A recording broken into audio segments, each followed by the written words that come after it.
మన ఆడవాళ్ళం చాలా అంటే చాలా ప్రాబ్లమ్స్ ఫేస్ చేస్తూ ఉంటాం. అంటే మిగిలిపోయింది తినటం, కూరల్లో వేసుకోకుండా పచ్చళ్ళు కారాలతో కానిచ్చేసేయటం.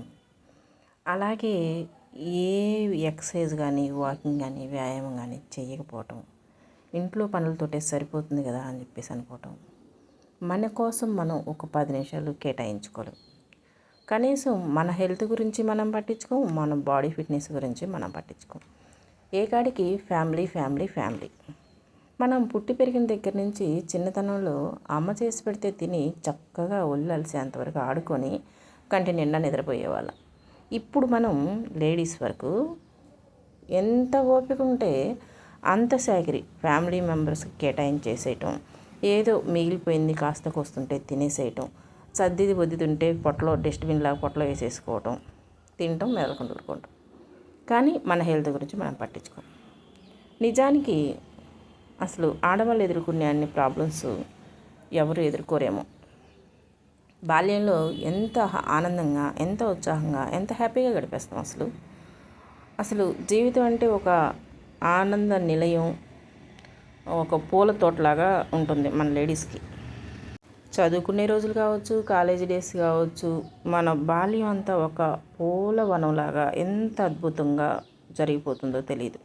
అప్పుడప్పుడు కాస్త చదువు పట్ల కొంచెం ఫ్రస్ట్రేషన్ వచ్చినా కానీ, కొంచెం ప్రెజర్ వచ్చినా కానీ, ఏదో తల్లిదండ్రులతో చెప్పుకుంటే వాళ్ళు సాల్వ్ చేయటం, లేదా ఫ్రెండ్స్తో షేర్ చేసుకోవటం ఇలా ఉంటుంది. పెళ్ళి అయిపోయి ఒక ఫ్యామిలీ ఏర్పడ్డ తర్వాత షేర్ చేసుకోవడం సంగతి దేవుడిరుగా. కనీసం మన గురించి మనం పట్టించుకోకుండా ఎవరితో చెప్పుకోవాలో అర్థం కాక, తల్లిదండ్రులతో చెప్తే వాళ్ళు బాధపడతారే అన్న ఫీలింగ్ తోటి మనలో మనం ఉంచుకోలేక, అసలు ఆ ఫ్రస్ట్రేషన్ అంతా మనలో మనం మింగుకొని, ఫేస్లో ఉన్న గ్లామర్ అంతా పోగొట్టుకొని, హెల్త్ పాడు చేసుకొని, అసలు ఎవరి కోసం మన జీవితాన్ని, భగవంతుడిచ్చిన ఇంత అద్భుతమైన జీవితాన్ని ఎవరి కోసం సాటిస్ఫాక్షన్ చేస్తున్నామో కూడా అర్థం కాక అల్లాడిపోతూ ఉంటాం. ఎందుకు సాటిస్ఫై చేస్తున్నారు అని ఒకవేళ ఎవరైనా అడిగితే మన నోట్లో నుంచి వచ్చే మొట్టమొదటి మాట నా కడుపును పుట్టిన పిల్లల కోసం అని చెప్పేస్తాం. అలా కడుపును పుట్టిన పిల్లల కోసం అని చెప్పేసి మనం అంటున్నాం కదా. మరి మనల్ని కన్న తల్లిదండ్రులు కూడా మా పిల్లలు బాగుండాలి, వాళ్ళ హెల్త్ చూసుకోవాలి, వాళ్ళు ఆనందంగా ఉండాలి భర్త పిల్లలతోటి అని వాళ్ళు కూడా కోరుకుంటారు కదా. అలాంటప్పుడు నీ బిడ్డల గురించి నువ్వు ఆలోచించినట్టు నీ తల్లిదండ్రులు నీ గురించి ఆలోచించరా? అలాంటప్పుడు నీ గురించి నువ్వు ఎందుకు పట్టించుకోవు? 20 సంవత్సరాలు 25 సంవత్సరాలు వాళ్ళ దగ్గర పెరిగి చక్కగా వాళ్ళతోటి మంచి చెడు పంచుకొని, వాళ్ళకి ఏం కావాలో కూడా మానుకొని నీకు చేసి పెట్టిన వాళ్ళని మర్చిపోయి, నీ కుటుంబం, నీ భర్త, నీ పిల్లల కోసం నువ్వు సాటిస్ఫై చేస్తూ ఉండి నీ హెల్త్ చూసుకోకుండా ఉంటే నిన్ను కన్న తల్లిదండ్రులు కూడా అంతే బాధపడతారు కదా. ఎందుకు ఆలోచించుకో మన గురించి మనం అసలుకి? నిజానికి ఎవరి గురించో అసలు అవసరం లేదండి. నేనే నా గురించే చెప్తున్నాను. కనీసం 2 కేజీల 800 గ్రాముల ఫైబ్రాయిడ్ గడ్డ కడుపులో ఉంటే పొట్ట ఎంత ఎత్తున వచ్చేసి, ఏది 9 నెలలకు కనే బిడ్డను కూడా మనం 2-3 సంవత్సరాలు మూసేసామన్నమాట.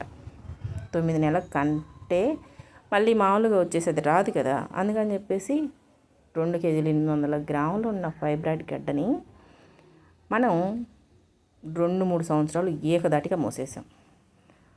ఆ మోయటంలో ఎన్ని సమస్యలు ఎదురయ్యాయో తెలుసా? హెల్త్ చెకప్ చేయించుకోం కదా మనం. కొంచెం మనకి బద్ధకం, హెడేక్ వచ్చినా, ఫీవర్ వచ్చినా ఏముంది లేవు టాబ్లెట్ వేసుకుంటే పోతుందిలే అంటాం. ఎప్పుడు కూడా హాస్పిటల్కి వెళ్ళి చెక్ చేయించుకుంటామో ఈ రూపాయి దేనికన్నా ఉపయోగపడిద్దాం అనుకుంటాం. కానీ ఎప్పుడు మన గురించి మనం పట్టించుకోం. అలాగే నేను కూడా నా హెల్త్ని నిర్లక్ష్యం చేశాను. అందుకే నా అనుభవంతో మీకు చెప్తున్నాను అనమాట. ఆ 2 కేజీలు 800 గ్రాములు ఉన్న ఫైబ్రాయిడ్ గడ్డను మోస్తూ ఇంట్లో పనంతా చేసుకుంటూ ఉండేదాన్ని. ఆ ఫైబ్రాయిడ్ గడ్డ సిమ్టమ్స్ చాలామందికి ఫైబ్రాయిడ్స్ ఉంటే గర్భసంచిలో బాగా పెయిన్ వస్తుంది, కడుపులో ఓవర్ బ్లీడింగ్ అయ్యిద్ది అని చెప్తూ ఉంటారు. నిజానికి నాకు ఓవర్ బ్లీడింగ్ కూడా అవ్వలేదు, ఏ రోజు కడుపులో నొప్పి కూడా రాలేదు. నాకు వచ్చిన సింప్టమ్స్ ఎంతమందికి వచ్చాయో తెలియదు. ఒకవేళ మీలో ఎవరికైనా ఇలా అనిపిస్తే కనుక కంపల్సరీగా నాకు కామెంట్ చేయండి. అయితే నేను పడ్డ వేదన ఎలా ఉందంటే, నాకు మాట పడిపోయేది. అస్సలు మాట్లాడితే ఇలా మాట్లాడుతూనే ఉంటాను, అందులోకే మాటకి రాదు, మాట పడిపోయింది. ఆ మాట 2-3 రోజుల దాకా వచ్చేది కాదు. ఓకే, మాట ఎందుకు పడిపోతుంది, ఒకసారి వెళ్ళి చేయించుకుంటే పోయిద్ది కదా అని నాకు అనిపించలేదు, నా ఫ్యామిలీ మెంబర్స్కి అనిపించలేదు. ఏముందిలే, మళ్ళీ 2-3 రోజులు పోతే వస్తుంది కదా, కొంచెం ప్రశాంతంగా అన్నా ఉంటుంది ఇంట్లో అన్నట్టుగా ఏదో సరదాగా అని అలా అయిపోయేది. ఏ రోజు కూడా కనీసం చూయించుకోవాలన్న ఆలోచన వచ్చేది కాదు. విపరీతమైన దగ్గు, అంటే వాంతి వచ్చేసినట్టుగా, అప్పటికప్పుడే వాంతి వచ్చేసిద్దేమో అన్నంతగా, ఒక క్షయవ్యాధి ఉన్న వాళ్ళు కనుక ఎలా దగ్గుతారో అంతకన్నా విపరీతంగా దగ్గు వచ్చేది. ఇది 2-3 గంటల సేపు అలా దగ్గు బాగా వచ్చేది. ఒక జలుబు లేదు, జ్వరము లేదు, హెల్త్ బాగలేని లేదు. మరి ఎందుకు ఇంత విపరీతంగా దగ్గు వస్తుందో తెలియదు.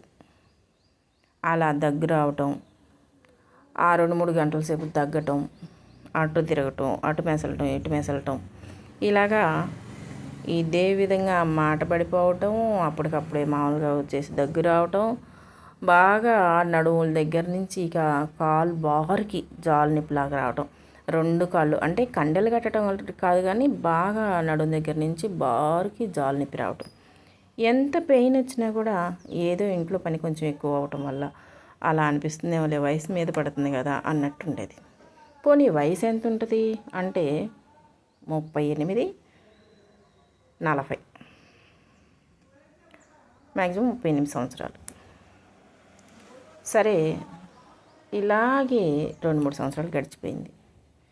ఇలా 2-3 సంవత్సరాలు గడిచిపోయిన తర్వాత ఒకరోజు ఎందుకో పొట్ట బాగా ఎత్తుగా, అంటే మా బాబు అన్నాడనమాట, అమ్మా ఆ పొట్ట ఎందుకు అంత ఎత్తు వస్తుంది, కాస్త వెయిట్ లాస్ అవ్వచ్చు కదా, ఎక్సర్సైజ్ చేసుకోవచ్చు కదా, పద్దెకులా టీవీ చూస్తున్నావు, ఫోన్ చూస్తున్నావు, కూర్చుంటూ ఉంటావు, ఆ పొట్టలో ఎంత కొలెస్ట్రాల్ పెరగపోతే అంత ఎత్తు ఉంటుంది, కాస్త ఎక్సర్సైజ్ చేసుకుని ముందు ఆ పొట్ట తగ్గించుకో అని చెప్పేసి అన్నాడు. అంటే నా ఫేస్లో ఒక ఫేస్ మొత్తం పిగ్మెంటేషన్ లాగా, అంటే మంగు మచ్చలాగా ఫేస్ మొత్తం కూడా మారిపోయింది. అలా ఫేస్ మొత్తం మారిపోయినా సంబంధం లేదు, పొట్ట బాగా పెరిగిపోతూ ఉంటే తిని కూర్చొని అరగక వెయిట్ పెరిగిపోతున్నాం అని చెప్పేసి అనుకో. మా పాప అయితే, అమ్మా నువ్వు మేము ముగ్గురం కడుపులో ఉన్నప్పుడు కూడా నీవు ఇంత పొట్ట లేదేమోనమ్మా నీకు, మేము ముగ్గురం కలిసి నీ పొట్టలో ఉన్నప్పుడు కూడా నీ పొట్ట ఇంత ఎత్తులేదేమో అనేసి మా పాప అనేది. ఇక మా వారైతే మాత్రం చిన్న ఏనుగు పిల్లలాగా ఉన్నావు, పిప్పల బస్తాలాగా ఉన్నావు, ఇలా జోక్గా సరదాగా ఇంట్లో అంటూ ఉండేవాళ్ళు. ఏదో క్యాజువల్గా ఇంట్లో వాళ్ళు కాకపోతే ఎవరు ఆట పట్టిస్తారులే అని మనం కూడా అంతగా పట్టించుకునే వాళ్ళం కాదు. ఇలా చిన్న సరదాలతోటి, చిన్న మాటలతోటి, అంటే వాళ్ళకి అనేటప్పుడు సరదాగా ఉంటుంది, విన్నప్పుడు మనకి సరదాగానే ఉంటుంది, కానీ తర్వాత అయినా కానీ కొంచెం ఫీల్ అవుతాం. ఫ్యామిలీలో ఎవరికైనా కూడా నువ్వు యంగ్గా ఉన్నావు, చాలా అందంగా ఉన్నావు, చాలా బాగున్నావు అంటే వచ్చే ఫీలింగ్ కంటే కూడా మనల్ని ఇలాగా నవ్వుతానే అంటూ ఉంటే ఏదో తెలియని ఒక డిసప్పాయింట్నెస్ వస్తుంది మన. ఎప్పుడూ లేదు, ఎప్పుడు కూడా నా కొడుకు మా అమ్మలాగా ఉండాలి, మా అమ్మలాగా ఎనర్జీలాగా ఉండాలి, మా అమ్మన్నంత యాక్టివ్గా ఉండాలి, మా అమ్మలాగా ఉండాలి అని అందరికీ చెప్తూ ఉండేవాడు మా బాబు. అలాగే మా పిల్లలు, మా పాపలు ఇద్దరు కూడా అంతే చెప్తూ ఉండేవాళ్ళు. మా అమ్మ చాలా యంగ్గా ఉంటుంది, మా అమ్మ చాలా స్ట్రాంగ్, చాలా హెల్తీగా ఉంటుంది, చాలా యాక్టివ్గా ఉంటుంది, ఎప్పుడు చాలా స్పీడ్గా పని కానిచ్చేస్తుంది, అంటే ఒక 100 మంది వచ్చినా కూడా అప్పటికప్పటికల్లా నేను 1 గంట 2 గంటల్లో వంట చేసి పెట్టేయగలంత సత్తాగా యాక్టివ్గా ఉండేదాన్ని అనమాట. నిజానికి మేము ఇల్లు కట్టుకున్నప్పుడు కూడా, సొంత ఇల్లు కట్టుకున్నప్పుడు చాలా హ్యాపీనెస్గా, మాది స్లాబ్ పోస్తూ ఉంటే కూడా ఆ స్లాబ్ పోయటానికి వచ్చిన పని వాళ్ళకి కూడా నేనే సొంతంగా నా చేతులతోటి వండి పెట్టుకున్న రోజులు ఉన్నాయి.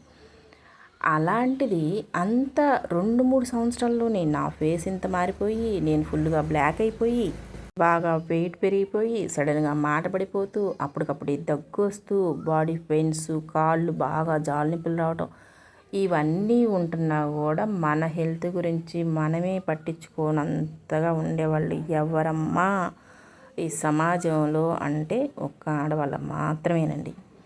అందుకే చెప్తున్నాను, ఒకరోజు పొట్ట మీద చేయి పెట్టుకొని చూసుకుంటే నా చేతికి నా కడుపులో ఉన్న గడ్డ తగిలింది, ఫైబ్రాయిడ్ గడ్డ తగిలితే ఇలా ఉందండి నాది, చూడండి పొట్ట గడ్డ తగులుతుంది చేతికి అని చెయ్యి పెట్టి చూపిస్తే అదేమవుతుందిలే, ఏం కాదులే అన్నాడు నా హస్బెండ్. ఒకసారి వెళ్ళి స్కానింగ్ తీపిద్దాంలే అన్నాడు.